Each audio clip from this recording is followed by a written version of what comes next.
My name is Katherine Hearden. Today is April 17th, 2018.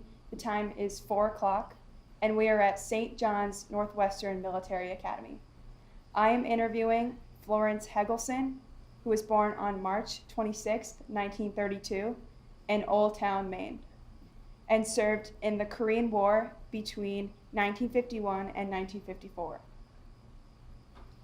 Florence Helgeson was a medical secretary in the Women's Army Corps and served as a general staff. This interview is sponsored by the Bell Tower Memorial.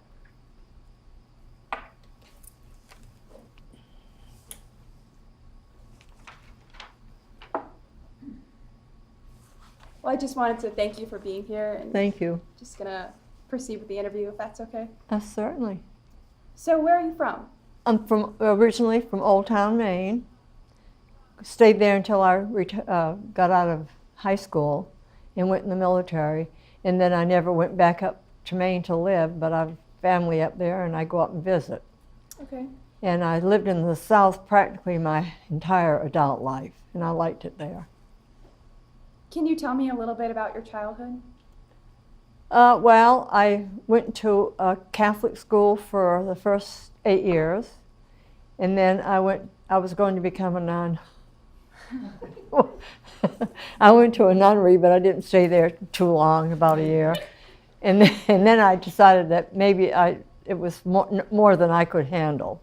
So I went back home and went to high school, and then I went in the military 2 days after I graduated. Wow. Do you have any other family members that served? That served? My oldest brother was in the Navy during World War II. My brother that's next to him was in the Air Force, and he was in the early part of the end of World War II. And I'm not sure, he probably was in during the Korean War too, I don't know. And mine was all in Korean War. Okay. What prompted you to enlist? Oh, well, it was just something I've always wanted to do. Was it common for young women to enlist at this time? Excuse me? Was it common for young women to enlist? Oh my goodness, no. There weren't hardly any women in the military at that time. Very, very, very few. And we were segregated from the guys, although we all worked together, but we had our own barracks and we had our own staff that took care of us and trained us. Moving on to the training portion and initiation experience, can you tell me a little bit about where you received your training? I was at Fort Lee, Virginia, and when I left Old Town, Maine, it was like in the morning about 5 o'clock, and it was like 42 degrees outside, and that was in June, but Maine is very cold. And then when I got off the train in Petersburg, Virginia, it was like I was walking into an oven. It was like 95 degrees, and I wasn't accustomed to anything like that because we don't have hot summers at all. We have warm summers, but not hot. Anyway, so that was at Fort Lee, Virginia, and I liked it there too. Mm-hmm. It's in right outside of Petersburg, Virginia. Very historical area. So what was the training process like? Well, we had a lot of marching, which I really like marching. And we also had training with rifles, and we just learned a lot about the military. How do you think your experience differed from a male's training experience? Well, we probably didn't have to do as much physical training as they do. Of course, today it's a lot different. Women are working right along with the men. If they have a 10-mile march with a 100-pound sack on their back, the girls have them on there too. Was the transition from growing up in Maine and being around your family to training in this new environment challenging? It wasn't challenging, it was just very exciting for me, because I was meeting people from all over America, and I had never been out of Old Town all my entire life when I was up there. So I didn't know people at all, and that was good. That was excellent. Do you remember any of your instructors? don't remember their names, but I physically can remember them. Mm-hmm. Did you receive any specialized training? Specialized training. Well, yeah, I went to school, Fort Benjamin Harrison. That's where I took my steno class. That was a 6-month course. It was outside of Indianapolis, which is a very nice place.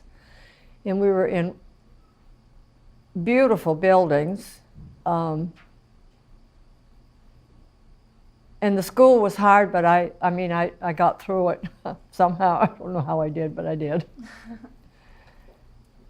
Have you kept any friends from your training experience? No, I haven't. So where were you first stationed? After I finished school at Fort Benjamin Harrison, I went to Fort Jackson, South Carolina, and I was there for 2 years until I got out. What were your duties there?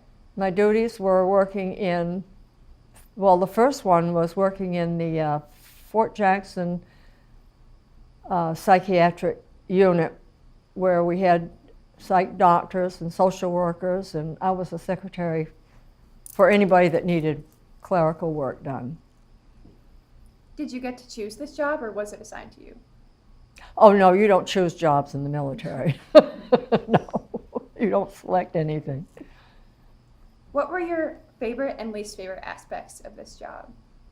Oh, well, I liked working with people. I really did. That was a lot of fun. And as a young woman, did you come across challenges in order to be respected among your peers? I'm not sure I understood your question. Just as a young woman in the military, did you feel like you had to overcome some challenges to be respected? Not in the military. No. And did you develop any friendships at? I did. How did you stay in touch with your friends and family back home? How did I think what? How did you stay in touch with your friends Oh, and family? well, letters, because phones weren't, I mean, they were available, but just don't use phones in the 50s, early 50s. I don't think my parents had phones, really, to be honest with you. What did you do for recreation or while you were off duty? Went to bed and slept. It was really a long day. We'd get up at 5 o'clock in the morning, and we didn't get back into our barracks until about 9 o'clock at night, and it was time really to go to bed. Did you remain at Fort Jackson for your entire length of service? Yes, after that, yes, after I got there. I like Fort Jackson. It's in Columbia, South Carolina. It's a big university there. Mm-hmm. A lot of neat things to see, and I did that. Good places to eat. We didn't do that often because we didn't get paid that much money, but we did do it maybe about once or twice a month. Yeah. So where were you when the war ended? I was still at Fort Jackson. Yeah. And how did you return home? I didn't return home. I went to Charlotte, North Carolina, because I didn't want to go home. There was nothing up there for me, really. Why did you choose Charlotte? Well, I was having a discussion with a group of guys at where I worked, and one of the guys was from Hamlet, North Carolina, and he kept saying, "You need to go to Charlotte, Joe." I said, "I don't even know where Charlotte is." He says, "It's in North Carolina." I said, "Oh, okay, well, I'll go out and get you a map in the car." So we went out and got a map, and he said, "It's supposed to be a real big city at one, as it's growing." So that's what we did. And I decided, where else, So I got there, and I didn't know a soul in the world, nobody. But I've always been able to manage things like that. So I went and sat down in the bus terminal and got a newspaper and looked up for places to live. And I was very fortunate. I got with a lady who was a very sweet lady. She had a daughter, had just got married, and I got her room. It was a very nice home. And so I lived there. They had 2 dogs, and the dogs were neat. And it was a real nice place. And then she helped me to figure out how I would get a job and go to work, because I didn't have a car. We didn't have cars back then. This was in the 50s. Yeah. So I don't remember where I was. How were you received by the community in Charlotte? Very well, very, very well. Mm-hmm. And what was the adjustment to civilian life like? I really don't think there was an adjustment. I just sort of fell in. And what was your occupation in Charlotte while you were living Secretary. My first job was working for 2 psychiatrists, Dr. Mundoff, and I can't remember the other one's name. I remembered it the other day and I just can't. Anyways. there? Do you enjoy working in psychiatric I did. departments? I did, very much so. Did your experience in the Army Corps help you in this Oh, job? sure, absolutely, yeah. Sort of sets you up a little bit. Did you prefer this job or the job that you had in the Army Corps? I liked the Army. I Mhm. really did like the Army.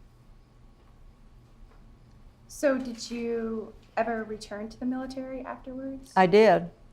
Almost 20 years later, I went back in, and now I was not in the Women's Army Corps anymore because they had done away with that. So I became a soldier, just like the guys. Well, what a difference.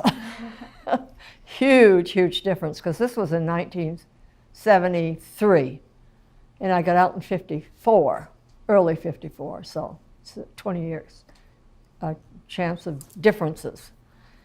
And the women were with the guys, and we did everything together. What were your duties in this branch? The same thing, Same thing. yep. I work on general staff. Did you enjoy this more than your previous jobs? No, not really. I've always liked the military. Mm-hmm. I wouldn't have stayed in for 20 years if I hadn't. It's just a very, very interesting life. Meeting new people and moving around and that kind of thing. Do you have any close friends from the Army Reserves that you keep in touch with? Well, all of my Army Reserve people are in North Carolina. So I do have a few that they'll call me and I will call them. Yeah. That's great. So when did you decide to leave the reserves? When did I what? Decide to leave the reserve? When I retired. I was 60 years old. I couldn't stay in any longer. It took me 40 years to get 20 years in, from 51 to 92. That's big. Yeah. So where did you go afterwards? Where did I go after I got out of the military? Well, I stayed in North Carolina. The reserve unit was in Durham, North Carolina, which is about less than 100 miles from where I lived in Fayetteville. And so, and we trained at Fort Bragg for the most part. So I stayed there, and I went in the civil service, working for the government. Same thing. Mm-hmm. Worked at JFK at Fort Bragg, Special Forces. What do you think draws you to civil service and working in the military and those types of I just like that jobs? kind of thing. Yeah. I like just being around people that I don't know and learn. That's how you learn a lot. Because they're not the same as you are, or as I am, and they just have a lot of things to share. Do you like the order aspect of it and the Oh yes, tradition? absolutely, yeah. The structure, for Mhm. sure. Hmm. Have you reunited with any fellow veterans? Yes, I have. Well, my son is a veteran, and my other son is also a veteran. And, well, my ex-husband, he's a retired command sergeant major. He's been in the military a long time. But we don't have contact, but yeah, I still have contact with military. And I belong to the American Legion. It's the only organization that I belong here in Fayetteville. I belong to the, I don't remember what I belonged to. I belonged to so many. The North Carolina Association for Retired All Military People. I belonged to that. I was a lifetime member. I was the lifetime member of the, help me, Greg, Disabled American Veterans. And I still am, a lifetime member of that. So those were the two organizations that I was, and I was very into those, Mm-hmm. So how did you end up in Wisconsin? Greg, my son, Greg brought me here because he didn't think I could live by myself, so he wanted me to be close by. And North Carolina is a long ways from here, very long ways. Mm-hmm. So, What contributions do you feel that you made to the war effort? well, I gave my time, Mm-hmm. my service, yes. And do you remember any moments of strong leadership during your service?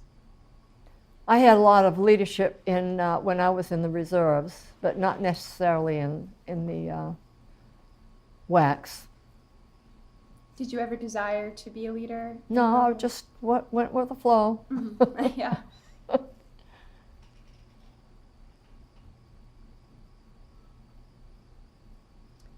How did the wartime experience affect your life? Well, the Korean War, I really don't think I was into that too much, really. So I really don't think it affected my life at all. What are some life lessons that you learned? Life lessons is that everybody is not alike. Everybody thinks differently, and you learn from that. It's very interesting. Food, when you travel around, you get to eat a lot of different kinds of food, which I love to eat. And that, I don't know what else I could mention. Mm-hmm. What was your favorite food that you had while serving? While I was in the service. Certainly not sea rations. We had sea rations every week. But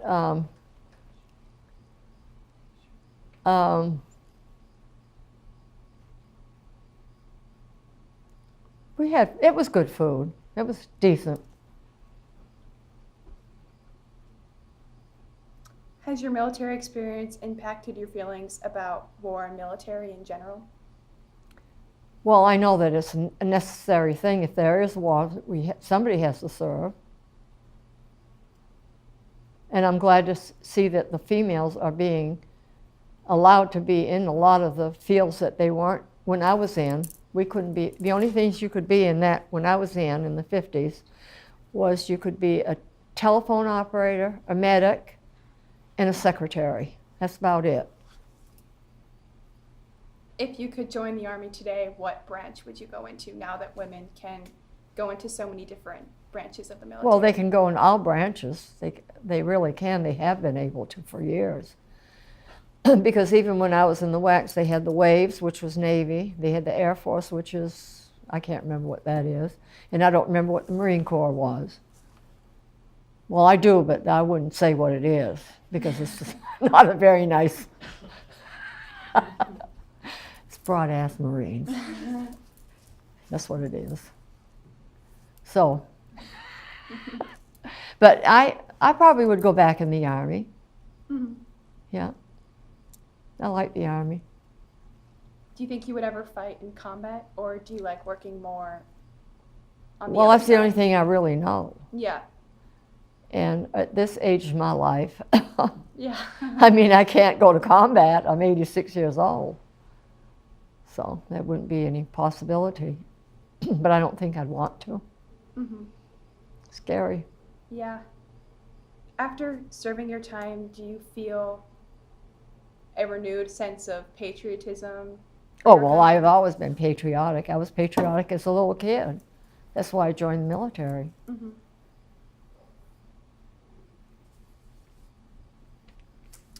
And while you were serving in the military, did you feel isolated from society, or did you feel in the know of what was going on? Well, yeah, you could read the paper, and we had TVs are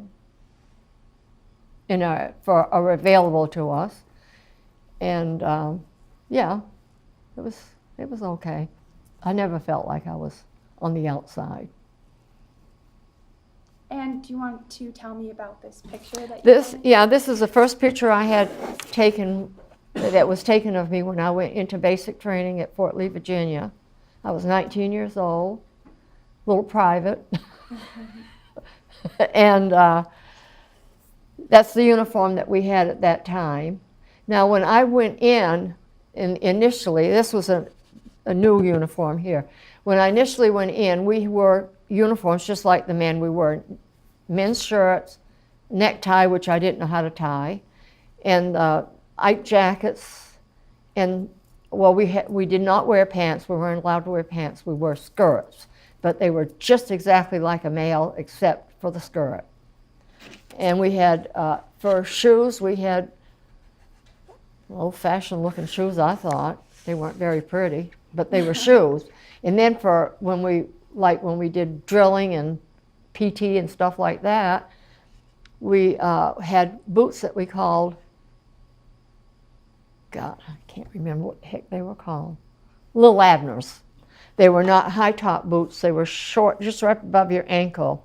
And we all loved our boots. And we wore wool socks with those. And we wore fatigues when we did our PT, which I don't know if you know what a fatigue is. It's not a dress uniform. Class B, I think they call it. Mm-hmm.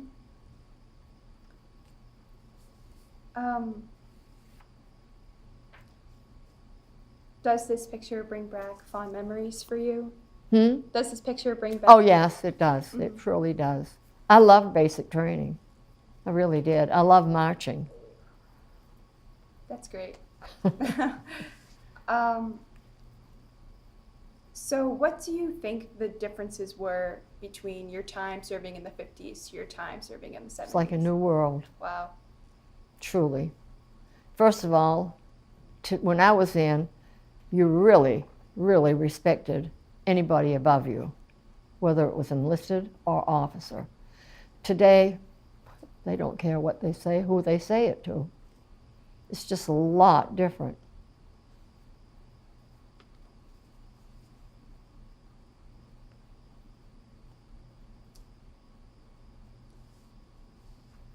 Do you feel like the military shaped who you are as a person? Oh yeah, I think it does. I think it makes you grow up real quickly, and I see that in young people that are first going into the military. You know, they're out of high school and they haven't had a lot of parental dealings with their parents. You know, they just didn't pay attention to their parents. But when you go in the military, you pay attention. And you don't sass, and you don't talk back. Never. That's the same today as it's always been. But not that it doesn't happen, because kids today are just not ruled very well. Did you struggle with that adjustment, or? No, well, yeah, somewhat, but I mean, you just don't pay attention to it. Mm-hmm. So you seemed like you adapted pretty well, but did you see other people really struggle? Oh yeah, we had people that had to leave the military because they just couldn't get into it. They couldn't do anything. Yeah, we had a couple in basic training that were let go, and I know in the regular, when I went in to Fort Jackson, there were people that were taken out for different reasons. Was working in the psychiatric unit sometimes a little bit emotionally draining for you? No, it wasn't really. Mm-hmm. And what types of patients would usually? Well, I didn't work with patients. I worked strictly with the doctors and the people that were in the unit, in the office. And so, but I mean, it was always about the patient. Mm-hmm. And it always shocking because I didn't know a lot of the stuff that I was learning, because I was brought up in a very, very a structured family. Catholic, went to a Catholic school, nuns. I mean, you know, I didn't know anything about the world really, at all. Sounds funny, huh? Oh, yeah. So, did you have a good relationship with the doctors that you were working with? Always, always, yeah. Mm-hmm.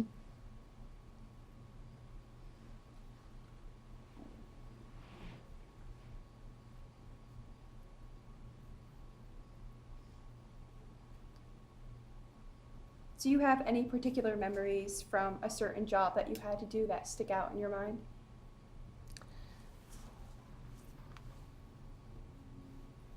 Well, I liked working at Fort Jackson because it was a lot of stuff going on there. It's a big post, and we had a lot of soldiers.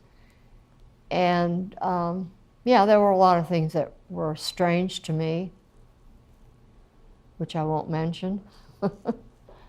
But they definitely were strange, and it makes you grow up, really. Mm-hmm. Did you always feel busy, like you had something to do in the military, or did you ever have downtime for the other things? Not much. Not really. I always had a job that required a lot of my time, which is fine. Makes the time go by fast. Mm-hmm. What skills do you think you need to be a part of the military? Well, you learn that in basic training. You learn how to keep your mouth shut, how to follow orders, how not to complain, and just do your job. Mm-hmm. Were there ever points where you wanted to quit or you felt Never. discouraged? No. That's why I went back in. Took me 20 years to get there, but in the meantime, I got married and had children, so there was a long time. When I was in the WACs, or when I was in 51 to 54, women could not be married, and if you had a child, you could not be in the military. So that rule changed in sometime around 73. Before that, because I went back in 73. But when it became a new law for females, we could have children and go in the military. The only thing is, you had to have papers made out that would, if you had to go to war, you could go to war because they would make you go to war, and the kids would be taken care of by either whoever you name. Mm-hmm. So, but my kids, Greg was grown, and I don't remember about James. I can't remember that. But anyway, they were grown. So when you left, or when the Korean War ended, did you know you were going to return to the military at some point, or did that decision come later? No, I think I always knew I wanted to be in, really. But I also wanted to have children. Mm-hmm. So that really was a stump for me, because you can't be married and be in the military for females. Right. So it was a timing issue? yeah, it was a Yeah. timing issue. But it became possible. So when it became possible, I had to hurry up and get in. Because the law is that if you have prior service, you can be 45 and go in as long as you can get 20 years before you reach age 60. So I can't remember how old I was. I was about 41 or 2 when I went back in. 41, I think. So it gave me time to get my 20 years, and that's why they accepted me. Did you really miss the military life while you were? I did. Yeah. But my husband was in the military, so I was always around the military. Mm-hmm. Yeah, we were stationed at different places, Fort Bragg, Fort Campbell, Kentucky, you know, where's the military.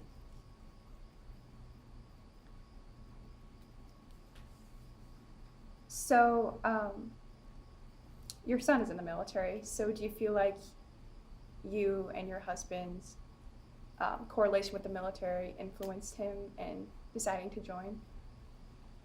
No, we got divorced.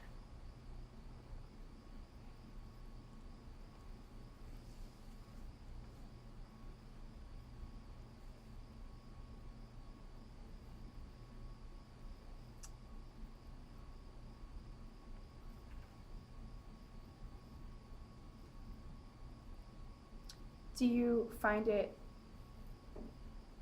difficult to remember every aspect of your life in the military, or is it still very clear? Pretty much clear, yes. Mm-hmm. I did, I was, when I retired from civil service, I worked at the VA hospital in Fayetteville as just giving my time.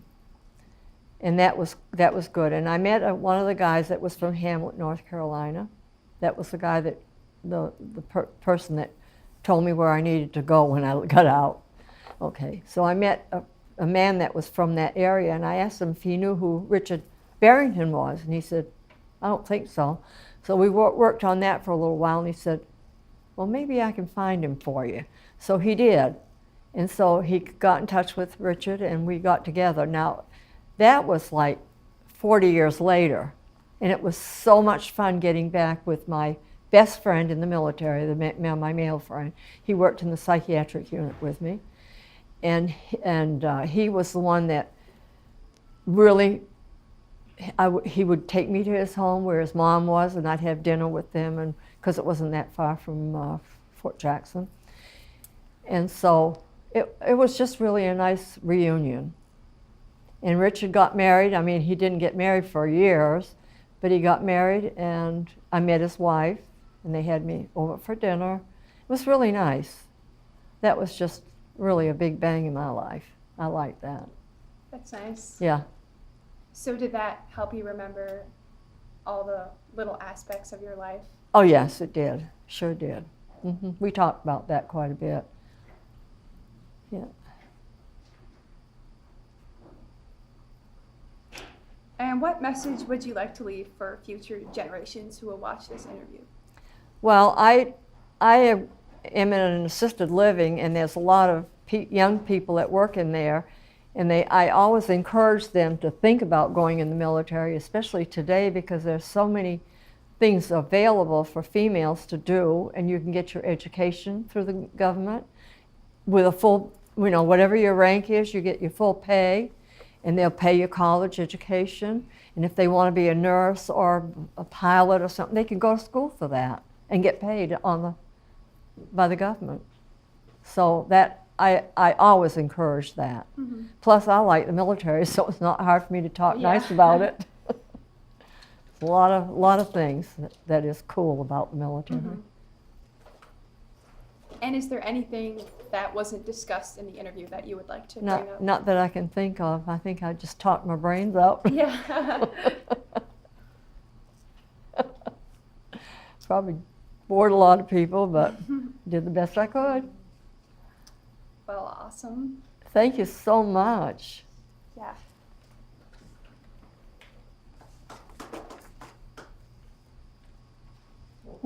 In closing, this has been an interview of Florence Helgeson regarding her service during the Korean War. My name is Katherine Hearden. The time is 4:34. Thank you for agreeing to this interview, and most importantly, thank you for your service. Thank you very much. I really enjoyed your interview. Me too. It was very good. It was really fun.